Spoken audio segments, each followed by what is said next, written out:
Hello friends, आज हम लोग प्रैक्टिकम के सबसे इम्पॉर्टेंट टॉपिक के बारे में बात करेंगे जो वाइवा के एग्ज़ाम में पूछे जाते हैं।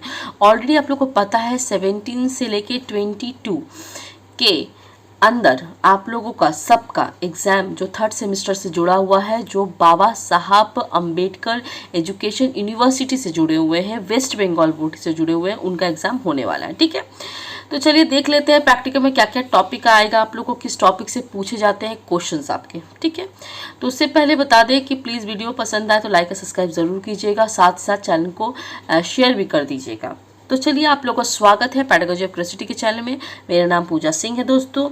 तो मैं जो टॉपिक बता रही हूँ, प्लीज़ उस टॉपिक को आप प्लीज़ फोकस करो, उस पर ही आप काम करो, उसको ही देखो। ठीक है, यदि आपको लगता है कि कोई क्वेश्चंस आपका नहीं मिल रहा है तो प्लीज़ आप वीडियो में संग संग जल्द से जल्द कमेंट कर दो। ठीक है, मैं कोशिश करूँगी 22 के अंदर आप तक पहुँचा दूँ। आज तो ऑलरेडी 18 डेट हो गया है। ठीक है, मैं वीडियो जब बनाई तो ये 17 था, अपलोड करूँगी 18 को हो जाएगा। ठीक है, तो उम्मीद करते हैं 18 तक तो कोशिश कीजिए सुबह शाम तक जब भी अपलोड हुई तो कोशिश कीजिए जब भी आपको ज़रूरत हो जल्दी 19 और 20 के बीच में आप भेजो।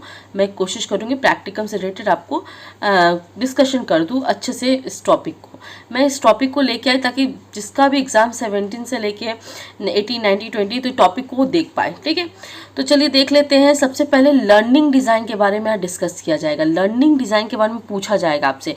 आप अपना 61 लर्निंग डिज़ाइन जब प्रेजेंट करोगे, एक तो ऑलरेडी आपने प्रेजेंट कर दिया अपना ऑब्जर्वेशन में, अब 60 को लेके जाओगे मैम के पास। तो इससे लर्निंग डिज़ाइन क्या क्या मतलब है, लर्निंग डिज़ाइन क्यों बनाते हैं, इसका बेनिफिट्स क्या है, इसका एम क्या है, इसका यूज़ क्यों कर रहे हैं हम लोग एजुकेशंस में, सबसे बड़ा इंपॉर्टेंट चीज़ ये है। ठीक है, तो लर्निंग डिज़ाइन का यूज़ क्यों कर रहे हैं एजुकेशंस में, ताकि आप बच्चों को, आप अपने बच्चों से दूर की बात, टीचर एक क्या करेगा, टाइम लिमिट आपका क्लासरूम है, टाइम लिमिट के क्लासरूम में आपको किस तरह से प्रेजेंट करना है, सबसे पहले आपको यहाँ पर प्रीवियस आपको यहाँ पर बना लेना पड़ता है। तो लर्निंग डिज़ाइन का यही काम है, प्रीवियस डिज़ाइन आपको डिज़ाइन करने का मदद करता है, ताकि आप क्लासरूम में जाओ तो आप प्रेजेंट कैसे करो अपना 35 या 45 मिनट में। ठीक है, तो इसका यूज़ क्या है, इसका इंपॉर्टेंस क्या है, इसका कंपोनेंट्स क्या है, सारा वीडियो अपलोड है, आप चाहो तो प्रीवियस का वीडियो में देख लीजिए। ठीक है, ऑब्जेक्टिव्स क्या है फ्रेंड, तो उसका उद्देश्य क्या है एलडी का, तो लर्निंग डिज़ाइन का ऑब्जेक्टिव भी अपलोड है। तो चलिए बात करते हैं अब पैडागोजिकल एनालिसिस का। तो ये बहुत कोई का ये अपना प्रैक्टिकम है जो थर्ड सेमेस्टर्स में कर रहे हैं वो लोग। तो पैडागोजिकल एनालिसिस क्या है, इसका यूज़ क्या है, इसका ऑब्जेक्टिव्स क्या है, इसका इंपॉर्टेंस क्या है इन एजुकेशंस। याद रखिएगा, आपको एजुकेशंस के अंदर पूछा जाएगा कि पैडागोजिकल एनालिसिस हम क्यों करते हैं। तो याद रखिए, पैडागोजिकल एनालिसिस, यदि मैम ऐसे पूछ भी सकती है, पैडागोजिकल एनालिसिस लर्निंग डिज़ाइन के पार्ट में आता है कि लर्निंग डिज़ाइन पैडागोजिकल एनालिसिस का पार्ट में आता है। तो ये चीज़ याद रखिएगा, पैडागोजिकल एनालिसिस क्या है, बड़ा प्रोसेस है। ठीक है, ये बड़ा प्रोसेस मतलब कि क्लासरूम से स्टार्ट से लेके आपको एंड ऑफ एग्जाम तक आप किस तरह से प्रोसेस कर रहे हो बच्चों को, स्टार्टिंग से लेके एंडिंग एग्जाम तक। तो ये प्रोसेस आपका पैडागोजिकल एनालिसिस कहलाता है। और लर्निंग डिज़ाइन क्या है, सिर्फ 35 मिनट के क्लास में आप क्या बच्चों को पढ़ा रहे हो, किस तरह से आप क्वेश्चन आंसर प्रेजेंट कर रहे हो, किस तरह से आप कम्युनिकेशन कर रहे हो, किस तरह से इंटरेक्शन कर रहे हो, किस तरह से आप इवेल्यूशन कर रहे हो 35 या 45 मिनट के क्लास में, वो सिर्फ लर्निंग डिज़ाइन का प्रोसेस कहलाता है। ठीक है, तो याद रखिए पैडागोजिकल का अंदर आता है लर्निंग डिज़ाइन। ठीक है, ये चीज़ याद रखिए, जैसे कि करिकुलम के अंदर आता है सिलेबस हमारा, उसी तरह पैडागोजिकल के अंदर आता है हमारा learning design, instructional design, lesson plan, ये सब हमारा क्या आता है, पैडागोजिकल एनालिसिस के अंदर आता है। ठीक है, ये चीज़ याद रखिएगा, ये क्वेश्चन आपसे पूछे जाते हैं, आप अपने मदर टंग्स में भी जवाब दे सकते हैं, कोई दिक्कत नहीं है। ठीक है, अब बात आता है कॉग्निटिव डोमेन का। तो ये डोमेन आपको हमेशा याद रखना, 3 डोमेन होता है हमारा, जो रिवाइज ब्लूम टैक्सोनॉमी का जो डोमेन से हमारा, रिवाइज बोल लीजिए या ओल्ड बोल लीजिए, दोनों चीज़ याद रखिए। ठीक है, रिवाइज आपका 2001 में आया था, तो ये याद रखिएगा, क्योंकि रिवाइज में बहुत इंपॉर्टेंट चीज़ है जो ING प्रोसेस वाला लगा हुआ है। ठीक है, इसके बारे में बात करते हैं आपसे। पहले ये बता दें, कॉग्निटिव डोमेन से साइकोमोटर है और आपका इफेक्टिव है। पहले कॉग्निटिव आता है, फिर इफेक्टिव आता है, फिर साइकोमोटर। तो कॉग्निटिव हमारा हेड से जुड़ा होता है और इफेक्टिव हमारा क्या होता है कि हैंड से जुड़ा होता है, सॉरी हार्ट से जुड़ा होता है, और साइकोमोटर हमारा हैंड से जुड़ा होता है। ठीक है, ये चीज़ हमारा HHH चीज़ याद रख लीजिएगा। ठीक है, पूछ सकते हैं आपसे। और कॉग्निटिव डोमेन्स के जो 6 कंपोनेंट है, तो ये 6 कंपोनेंट आपको आगे ING प्रोसेस में नहीं थे, इनका नाम भी अलग था, अब इसके साथ ING प्रोसेस लग गया। ING प्रोसेस का मतलब होता है कंटिन्यूअस प्रोसेस, क्योंकि हमारा स्टडी जो है, हमारा जो लर्निंग का प्रोसेस है टिल ऑफ डेट तक चलता है, मरते तक हम क्या करते हैं, कोई ना कोई चीज़ सीखते रहते हैं, इसीलिए इसको ING प्रोसेस यहाँ पे लगा दिया। कंटिन्यूअस प्रोसेस तक ये चलता ही रहेगा। ठीक है, ख़त्म नहीं होता, सीखने की कोई सीमा नहीं होती, ख़त्म, आप मरते दम तक कुछ ना कुछ सीखते रहते हो, अपने लाइफ से सीखो। ज़रूरी नहीं है कि आप सिर्फ एजुकेशन से सीखो, लाइफ हमें बहुत कुछ चीज़ सिखाते रहती है। तो इसीलिए हम लोग लर्निंग को क्या बोलते हैं कि ये क्या है, कंटिन्यूअस प्रोसेस है, इसीलिए ING प्रोसेस लगाया गया नया वाला। ठीक है, लाके तो ये चीज़ याद रखो, कॉग्निटिव डोमेन से क्वेश्चंस आपको पूछे ही जाते हैं, मेरे भी वाइवा में पूछे ही गए थे। ठीक है, आपको सीक्वेंस के अकॉर्डिंग यहाँ पर आपको बोलना है। देखिए, अलग अलग करके नहीं बोलना, ऐसा नहीं कि आप रिमेम्बरिंग आगे बोले तो इवैल्यूएशन पीछे बोलो, ऐसा कुछ नहीं। अब ये सीक्वेंस जैसे जा रहा है उस तरह से सीक्वेंस से आपको सजा के बोलना पड़ेगा। ठीक है, तो ये चीज़ आप यदि वीडियो में चाहते हो देखना तो प्लीज़ प्रीवियस का वीडियो चेक करो, यहाँ पर बना हुआ है, रिवाइज के साथ साथ आपको ओल्ड का भी वहाँ पर समझाया गया है विद वीडियो कॉन्सेप्ट के साथ। ठीक है, अब बात कर लेते हैं जो हम लोग लर्निंग डिज़ाइन में FK, CK, PK, MK लिखते हैं ना, उसके बारे में डिस्कस कर लेते हैं। ठीक है, तो यहाँ पे आप बात कर लेते हैं। देखिए, कॉग्निटिव नॉलेज का factual knowledge, conceptual knowledge, procedural and metacognition knowledge. ठीक है, इस नॉलेज से रिलेटेड आपको वीडियो अपलोड है, आप B.Ed के थ्योरी पोर्शंस में जाओ, वहाँ पर आप देख सकते हो। आपका वाइवा के साथ साथ आपको यहाँ पर आपको आपका थ्योरी एग्जाम में भी हेल्प मिलेगा ये वीडियो से। उम्मीद करते हैं बहुत लोगों ने पसंद भी किया। आप जाओ देखो यार फ्रेंड, जाओ प्लेलिस्ट में चेक करो, आपको बहुत कुछ मिलेगा थर्ड सेमेस्टर से अकॉर्डिंग। ठीक है, अब चलिए बात करते हैं कंटेंट एनालिसिस का। तो देखिए, प्रैक्टिकम में कंटेंट एनालिसिस होता क्या है। ठीक है, तो ये पेडागोजिकल के अंदर ही आता है फिर दोस्तों कंटेंट एनालिसिस, ये भी प्रोसेस आपको पेडागोजिकल के अंदर ही मिलता है। ठीक है, पूरे एक कंटेंट को, कि देखिए